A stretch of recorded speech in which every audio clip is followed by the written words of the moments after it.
राम राम पाहुणं. पाहून तोंडाला पाणी सुटलं का? तर ही आहे गावरान आंबाडीची भाजी.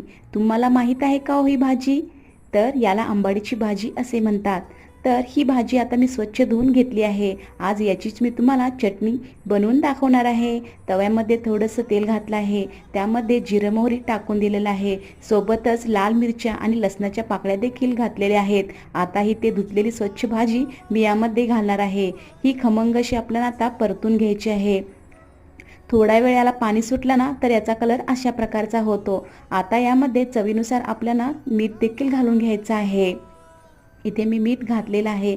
आता आंबाडीची भाजी आंबट असते ना, त्यामुळे थोडंसं चव येण्यासाठी गुळाचा खडा देखील टाकलेला आहे. आणि आता याला आपल्या गावरान पद्धतीने तव्यामध्ये खलबत्त्याच्या सहाय्याने चेचून घेतले आहे. तुम्ही पाहू शकता किती छान इथे चटणी तयार आहे. मग काय, येताना जेवायला अहो मंडळी, येताना आपल्या